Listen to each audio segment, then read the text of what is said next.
తాజా అంశాన్ని చూస్తున్నాం. కరీంనగర్ జిల్లా హుస్నాబాద్ మండలం కూచనపల్లిలో విషాదం చోటు చేసుకుంది.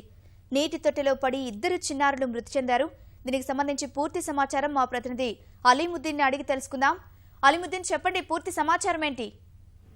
సునీత, ఈ సంఘటన గంట క్రితం జరిగింది. చాలా విదారక సంఘటన.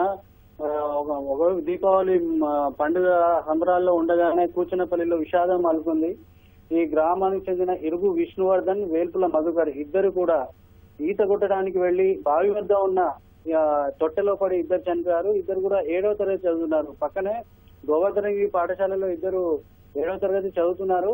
అయితే సరదాగా ఈత కొడదామన్న ఉద్దేశంతో వెళ్లారు. అయితే ఈ నీటి సరఫరాకి ఇబ్బంది కలగకూడదన్న ఉద్దేశంతో పెద్ద ఎత్తున తొట్టె నిర్మించారు. ఈ తొట్టెలో ఈత కొడదామని అనుకున్నారు. ఈ ఈత కొట్టడానికి వెళ్లి వీళ్ళిద్దరు కూడా అందులో మునిగి చనిపోయారు. ఇద్దరు వేర్వేరు కుటుంబాలకు చెందిన వారు. వేల్పుల మధుకర్ వీళ్ళ తండ్రి చనిపోవడం వల్ల వేరే ప్రాంతం నుంచి వచ్చి ఇక్కడ ఉంటున్నారు. వాళ్ళ అమ్మమ్మ గారి ఇంట్లో ఉంటున్నారు. వాళ్ళ ఫాదర్ కూడా ఇంతకుముందు పాము కారుతో చనిపోయారు. చాలా ఈ ఒక్కడే కొడుకు. అయితే వీళ్ళిద్దరు స్నేహితులు కలిసి ఈత కొట్టాలన్న ఆలోచనతోనే వెళ్లారు.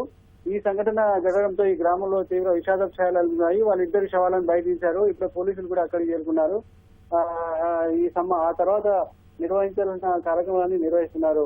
సునీత, అలీముద్దీన్, నీటి తొట్టెకి మూత లాంటిది ఏమి లేదా? అసలు అక్కడ అధికారుల నిర్లక్ష్యం ఏమన్నా కనిపిస్తోందా? సునీత, ఈ బావి వద్ద ఈ నీటి తొట్టెను ఏర్పడినారు. ప్రధానంగా ఈ గ్రామాల్లో కరెంటు సరఫరాలో అంతరాయం ఉంటుందన్న ఉద్దేశంతో ఈ బావిలో నుంచి నీరు ఎప్పటికప్పుడు అందులో తోడి పోస్తుంటారు నీటిని. ఆ నీటిని తర్వాత పొలాలకు పంపిస్తుంటారు. అయితే ఇందులో కొంచెం లోతుగా ఉండడంతో పిల్లలు ఈత కొట్టడానికి వెళ్లారు. ఈ సంఘటనలో ఈ విషాదం చోటు చేసుకుంది. ధన్యవాదాలు అలీముద్దీన్.